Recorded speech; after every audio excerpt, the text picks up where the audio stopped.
La historia de Daniel. Impactantes misterios, profecías y milagros que cambiaron el mundo. Antes de comenzar, por favor escriba desde qué país nos está escuchando. Disfrute viendo y bendiciones de Dios. Queridos hermanos y hermanas, hoy abriremos un capítulo asombroso de la vida del profeta Daniel. Una historia que comienza con dolor, quebrantamiento y cautiverio. Pero termina con la gloria, la fidelidad y la grandeza de Dios. No se trata solo de una historia antigua, es la respuesta de Dios a la pregunta, ¿cómo podemos mantenernos puros en un mundo que quiere corrompernos? Todo comenzó a la sombra de una tragedia. El rey Nabucodonosor de Babilonia llegó a Jerusalén. Y no solo la sitió, destruyó el santuario, se llevó los utensilios de la casa de Dios y tomó cautivo al rey Joaquín. Todo parecía perdido. Hermano mío, hermana mía, ¿no tenemos momentos como este? Cuando las circunstancias parecen arrancar la presencia de Dios de nuestros corazones, cuando el templo de nuestras almas parece vaciarse y el enemigo parece estar ganando. Pero justo cuando todo se desmorona, Dios comienza su obra secreta.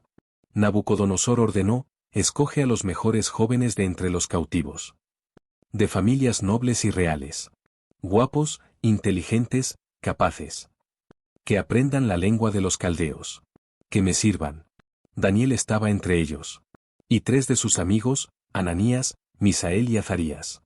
Se les dieron nuevos nombres, nombres babilónicos. Se les dio comida de la mesa del rey. Recibieron una educación maravillosa.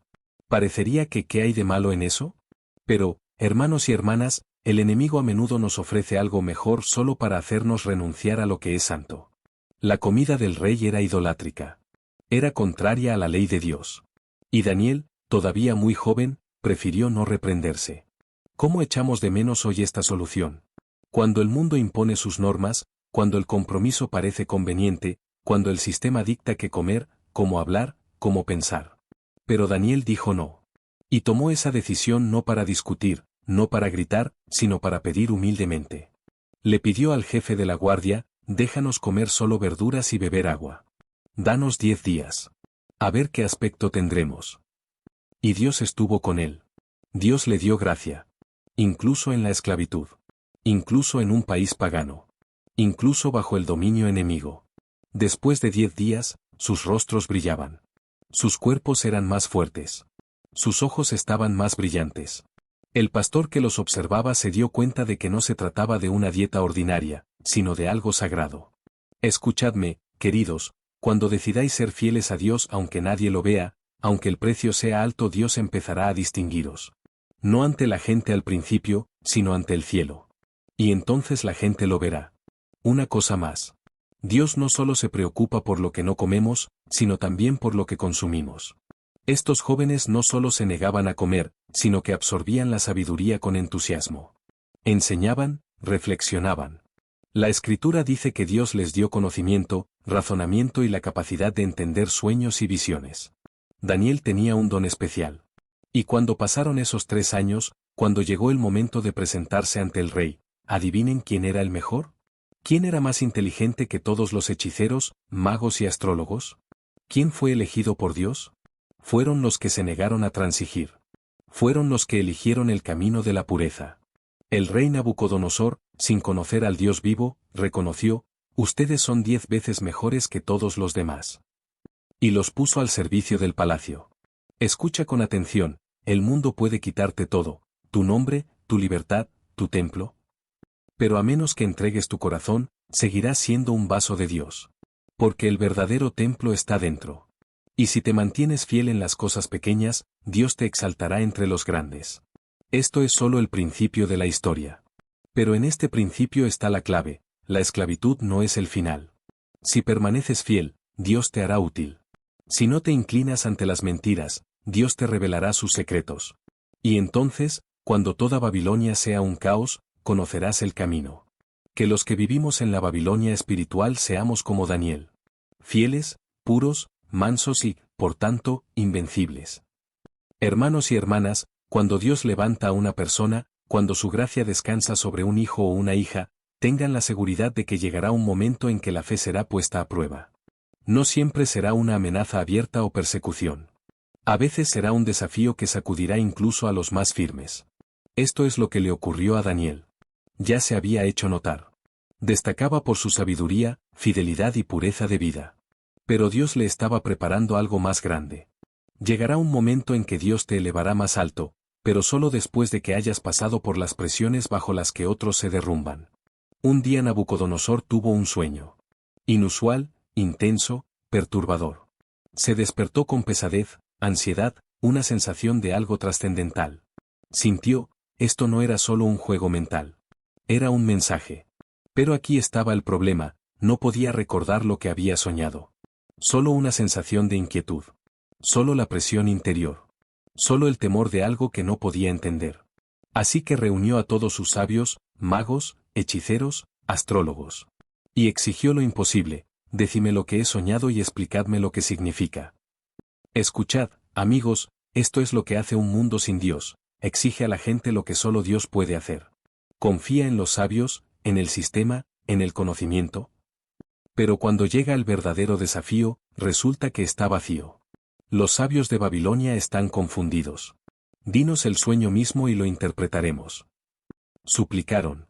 Pero el rey fue inflexible. Se dio cuenta, si realmente tienen sabiduría, que lo demuestren. Que cuenten el sueño mismo sin conocerlo de antemano. Nadie pudo. Se les cayeron las máscaras. Sus conocimientos resultaron ser una farsa. El rey montó en cólera. Emitió un terrible decreto por el que todos los sabios debían ser ejecutados. Todos ellos, incluyendo a Daniel y sus amigos. Y a partir de esto, hermanos y hermanas, comienza todo. Cuando llega el peligro, cuando el mundo grita, cuando el rey está furioso, cuando la perdición parece inminente, Daniel no entra en pánico. No acusa, no se esconde, no protesta. Se dirige al comandante de la guardia con calma y sabiduría. Pide tiempo. Sabe que si Dios ha enviado el problema, Dios tiene la solución. Daniel vuelve a casa y reúne a sus amigos. ¿Y qué hacen? No idean un plan de fuga. No buscan un compromiso. Rezan. Gritan. Y piden, Dios, revélanos este misterio, no para gloria, sino para vida, para tu voluntad. Dios responde. No siempre responde inmediatamente. No siempre en voz alta. Pero a los que caminan en pureza, a los que no han comido de la mesa del rey, a los que se han guardado, Dios confía. Esa misma noche, una visión le fue revelada a Daniel. Dios le mostró el sueño del rey. Y le dio entendimiento. Cuando Daniel despertó, no corrió directamente al rey. Primero alabó a Dios. Escucha, iglesia, cuando llegue la respuesta, no te apresures a compartirla con la gente, da gloria al cielo primero. Daniel dijo, bendito sea el nombre de Dios para siempre, porque Él tiene sabiduría y poder. Él revela las cosas ocultas, y la luz permanece con Él. Y solo entonces se dirige al rey. Lo hacen entrar. Nabucodonosor mira al joven del cautiverio y le pregunta, ¿puedes contarme el sueño y su significado? Y Daniel, con humildad, responde ningún hombre puede hacer esto. Pero hay un Dios en el cielo que revela los misterios. He aquí un sermón sin palabras. He aquí una confesión de fe. No a nosotros mismos, a Dios sea la gloria. No de uno mismo, sabiduría de Él. Y entonces comienza a relatar un sueño, una estatua hecha de varios metales. Cabeza de oro, pecho y brazos de plata, muslos de cobre, piernas de hierro, pies de hierro y arcilla. Y entonces, una piedra, no cortada por las manos, cae y destruye toda la estatua. Y la piedra misma se convierte en una montaña que llena la tierra. Queridos, ¿qué significa esto? Es una profecía. Es una revelación del plan de Dios. El oro es Babilonia. La plata es Medo-Persia. El bronce es Grecia. El hierro es Roma. Los pies mezclados son los reinos de los últimos tiempos. Pero todo es temporal. Todo es inestable. ¿Y la piedra? Es el reino de Dios. Este es Cristo. Este es aquel cuyo reino no llegará a su fin. Nabucodonosor está asombrado. Se postra ante Daniel. Admite, en verdad, tu Dios es el Dios de los dioses y el Señor de los reyes. Exalta a Daniel. Lo coloca por encima de todos los sabios. Alaba a un Dios que no conocía hasta ayer. Escúchame, iglesia, cuando vives en la verdad, cuando no tienes miedo de ser una minoría, cuando te mantienes en la palabra, Dios te elevará un día al centro para que su nombre pueda ser glorificado a través de ti. Y no porque seáis sabios, sino porque pertenecéis a aquel que revela las cosas ocultas. Babilonia puede ser fuerte, pero solo Dios da entendimiento. Solo Dios da sentido. Y solo los que saben postrarse ante Él en oración podrán un día presentarse ante los reyes con la verdad. Queridos hermanos y hermanas, seguimos reflexionando sobre la difícil situación del pueblo de Dios en cautiverio, pero no derrotado. Ya hemos visto cómo Daniel encontró gracia en tierra extranjera, cómo a través de él Dios reveló al rey un sueño sobre el futuro de los reinos. Pero ahora el Señor nos ha introducido en un nuevo capítulo, una prueba real. No en un sueño, sino en la realidad. No con palabras, sino con llamas. Una prueba en la que quedará claro quién es verdaderamente fiel hasta el final. El rey Nabucodonosor, a pesar del reconocimiento de Dios tras la interpretación del sueño, siguió siendo un hombre orgulloso. Construyó una enorme estatua de oro puro de 90 pies de alto y 9 de ancho y la colocó en la llanura de Deir. Luego decretó que cuando sonaran las trompetas, arpas, flautas y otros instrumentos, todas las naciones, lenguas y tribus se postraran y adoraran a este ídolo de oro. Y escucha con atención, siempre que el hombre oye la verdad, el diablo intentará construir su estatua. Dios revela el reino eterno, y el hombre construye una estatua. Dios dice, levantaré una piedra no hecha con las manos. Y el rey dice, me haré una gloria. Pero un día toda gloria humana será puesta a prueba. Y así resuena la música en la llanura. No es solo fanfarria, es ritual. Es adoración. Es un compromiso al que todos los hombres se someten. Todos caen. Todos menos tres. Sadrac, Mesac y Abednego, los mismos jóvenes que estaban con Daniel, que comieron las verduras, que fueron enseñados en la corte. Ellos no se inclinaron. Porque había un pacto en sus corazones. Porque la adoración no es una forma, sino una actitud de espíritu. Podrían haber fingido. Podrían haberse hecho a un lado. Podrían haberse excusado. Pero sabían que si adorabas cualquier cosa menos a Dios, ya no eras libre. Había delatores. Siempre los habrá. Los idólatras no soportan a los testarudos. Vinieron al rey y le dijeron, hay judíos a quienes les has dado autoridad. Ellos no adoran a tus dioses. Nabucodonosor estaba furioso. Los desafió. Y les dio una segunda oportunidad. El mundo siempre te dará una segunda oportunidad para que te rindas. Te dirá, sé razonable. Es solo un símbolo. Inclínate y todo irá bien. Pero no negocia con la verdad. Sadrac, Mesac y Abednego replicaron, no nos defenderemos. Nuestro Dios tiene el poder de salvarnos. Pero aunque no lo haga, sepa, oh rey, que de todos modos no lo adoraremos. Hermanos y hermanas, aquí es donde se encuentra la verdadera fe, no en la certeza de que Dios hará lo que tú quieres, sino en la fidelidad, aunque haga lo contrario.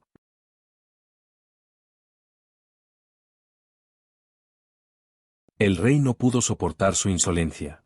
Ordenó que se reforzara el horno 7 veces. Ataron a los jóvenes en sus túnicas, en sus turbantes, en sus ropajes y los arrojaron al fuego. El horno estaba tan al rojo vivo que incluso los guerreros que los sacaron murieron. Pero 3 cayeron al fuego y sobrevivieron. El rey los miró y no podía creer lo que veían sus ojos. ¿No se nos cayeron 3? Preguntó. Veo 4 y caminan libremente en medio del fuego. Y el cuarto es como el Hijo de Dios. Este es el momento de la verdad. Este es el momento en que las llamas se convirtieron en el escenario de la gloria de Dios. Porque Dios no siempre nos saca del horno, sino que siempre entra en él con nosotros. Nabucodonosor corrió y gritó, Sadrac, Mesac y Abednego, siervos del Dios Altísimo, salid. Y salieron. No tenían quemaduras ni olor a humo. Dios no solo salvó, lo hizo con triunfo. Entonces el rey promulgó un decreto, quien pronuncie una palabra contra el Dios de estos jóvenes será destruido, porque no hay otro Dios que pueda salvar así. Los 3 fueron colocados en puestos aún más altos. Pero Dios no había terminado con Nabucodonosor. Después de un tiempo tuvo otro sueño. Esta vez se trataba de un árbol poderoso, que se extendía hasta el cielo, bajo el cual se escondían animales y pájaros. Y luego la orden, corta el árbol, pero deja el tronco. Que viviera entre los animales, se alimentara de hierba y se regara con el rocío del cielo. Era de nuevo una profecía. Daniel tradujo, tú, rey, eres un árbol. Te espera una caída hasta que reconozcas que Dios gobierna sobre los reinos de los hombres. El rey escuchó, pero no se humilló. Pasó un año. Subió al tejado del palacio y dijo, ¿no fui yo quien construyó esta Babilonia? En el mismo momento le llegó una voz del cielo. Su mente desapareció. Fue desterrado. Comió hierba como un animal. Su pelo creció como el de un pájaro y sus uñas se convirtieron en garras. Pasaron 7 años. Pero al final de esos años, el rey levantó los ojos al cielo. Esto es lo importante, mientras te mires a ti mismo, la mente no vuelve. Pero cuando miras al cielo, comienza la restauración. La mente ha vuelto. El reino ha regresado. Y Nabucodonosor dijo, ahora sé, el Dios Altísimo reina. Él puede humillar a cualquiera que camine con orgullo. Y nosotros también lo sabemos, Dios no abandona a los fieles en el fuego, ni deja a los soberbios sin lección. Él es Salvador, juez y rey sobre todos. Queridos hermanos y hermanas, en el capítulo anterior vimos cómo Dios humilla al rey orgulloso y protege a los fieles incluso en el fuego. Pero la historia continúa. Babilonia prospera. Nabucodonosor se marcha y un nuevo rey, Belsasar, asciende al trono. Su reinado no comienza con el arrepentimiento. Comienza con una fiesta. Una vez más, nos enfrentamos a una verdad que no podemos ignorar. En los momentos de mayor celebración, puede llegar el juicio más severo de Dios.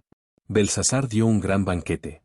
Invitó a 1000 nobles, a sus esposas y concubinas. El banquete fue rico, alegre, bullicioso. Pero en un momento dado el rey hizo algo audaz. Ordenó que se trajeran vasos de oro y plata del templo del Señor, que había sido capturado por Nabucodonosor. Estos vasos eran templos pertenecientes al Dios de Israel. Ahora beben vino de ellos y glorifican ídolos de oro, plata, madera y piedra. Esto no es solo blasfemia, es desafío. Es desprecio a Dios. Y entonces sucede algo que hace que todos se detengan. Aparece una mano. Solo una mano. Y comienza a escribir en la pared del palacio. Sin sonido, sin truenos, sin relámpagos. Solo una mano y la escritura. Y todo cambia. El rey, que hace unos momentos reía, ahora está pálido como la muerte. Le tiemblan las rodillas. Llama a todos sus sabios, léelo, explícalo. Ofrece riqueza, poder, honor, solo dime lo que significa. Pero nadie puede hacerlo. Hermanos y hermanas, cuando Dios habla, ninguna sabiduría humana puede traducir su lenguaje. El rey está angustiado. Entonces entra la reina. Ella recuerda a un hombre que Babilonia casi había olvidado. Daniel. En tu reino, dice ella, hay un hombre en quien está el espíritu de los dioses santos. Él ha interpretado los sueños de tu padre. Llámalo. Daniel es traído. Ya es anciano. No forma parte de la fiesta. No ha buscado la gloria. Pero cuando llega la hora de Dios, Dios siempre sabe a quién recurrir. Belsasar le promete honores y una tercera posición de poder si explica lo que ha escrito. Pero Daniel rechaza la recompensa. Antes de leer la inscripción, le recuerda al rey la historia de su padre. Le recuerda cómo Dios humilló a Nabucodonosor cuando se volvió orgulloso. Tú lo sabías, le dice, pero no te humillaste. Te levantaste contra el Señor. Bebiste de sus vasos y adoraste ídolos. Pero al Dios en cuya mano está tu vida, no adoraste. Y aquí está la inscripción, Mene, Mene, Tekel, Uparsin. Mene, Dios ha contado los días de tu reino y le ha puesto fin. Tekel, te pesaron en la balanza y te hallaron demasiado ligero. Uparsin, tu reino fue dividido y entregado a los madianitas y a los persas. Ese fue el juicio de Dios. Y no se mantuvo.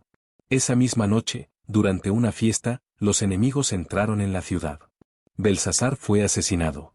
Un nuevo rey, Darío el Madián, ascendió al trono. Pero Daniel no desapareció. Dios lo resucita de nuevo. Darío lo nombra uno de los 3 principales gobernantes de todo el imperio.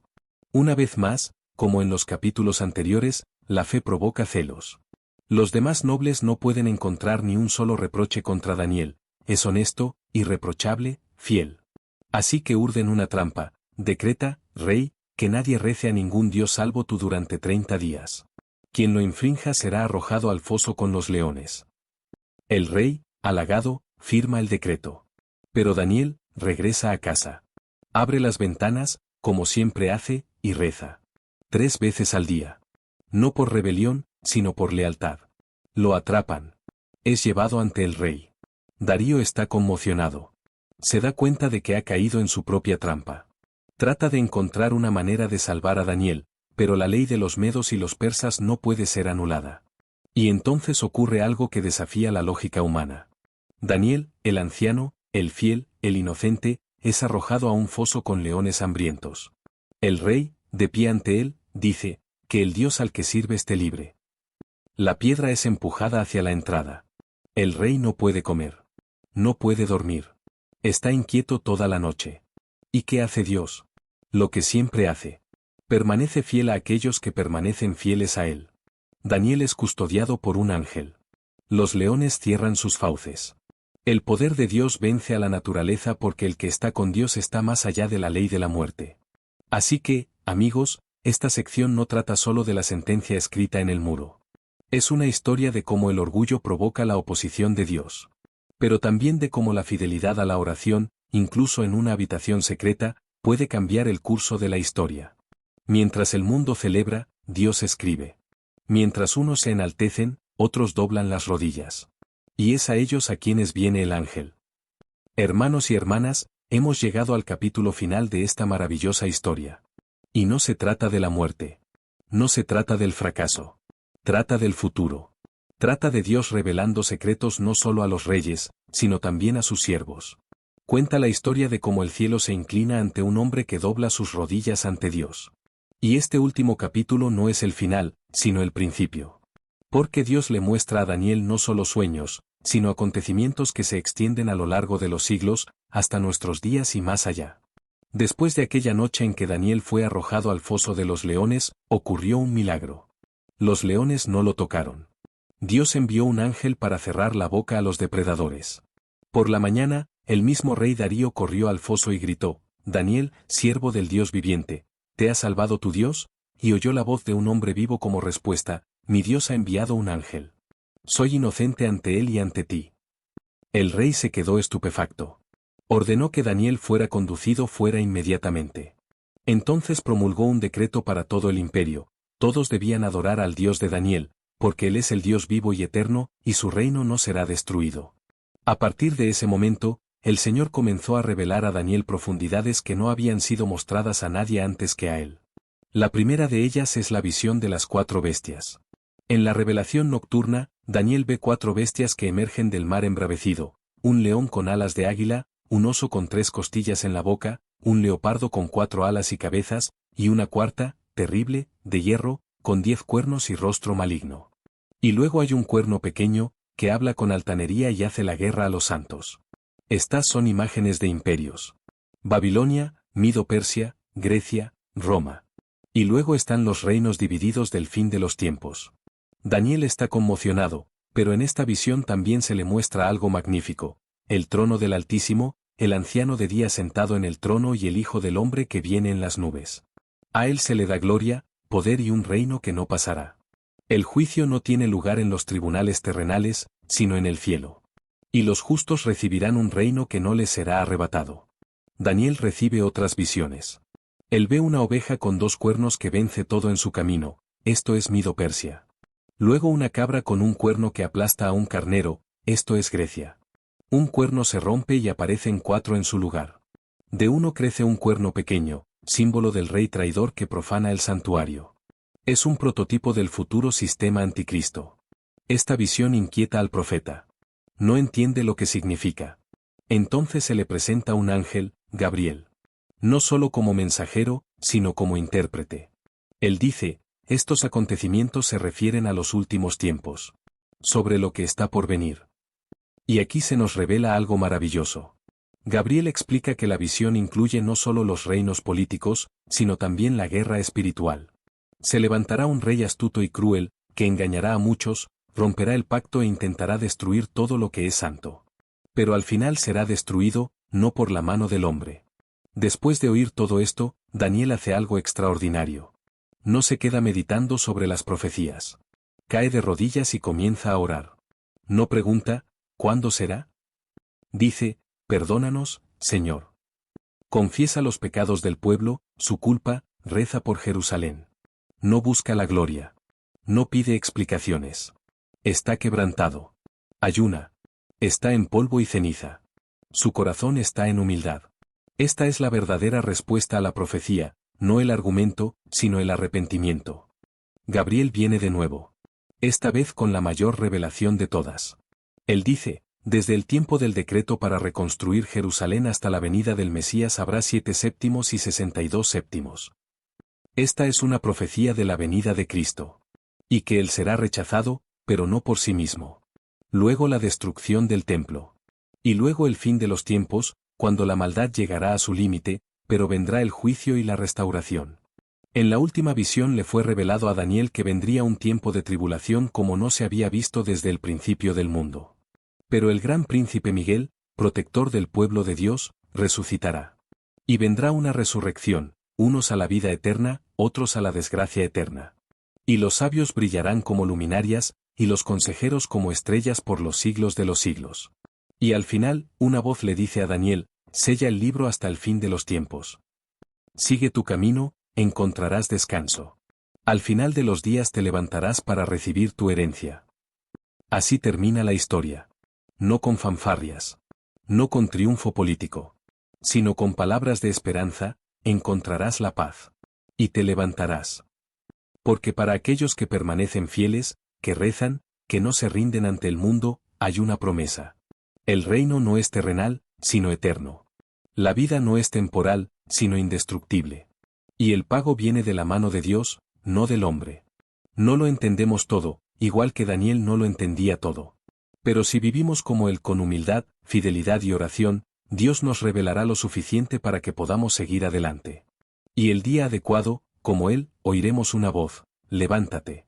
Este es tu lugar en mi reino. Queridos cristianos, gracias por escuchar hasta el final. Suscríbete al canal, da likes para promover la palabra de Dios y escribe tus pensamientos sobre esta parábola en los comentarios. Compártelo con tu familia y amigos y serás recompensado. Bendiciones de Dios y hasta pronto.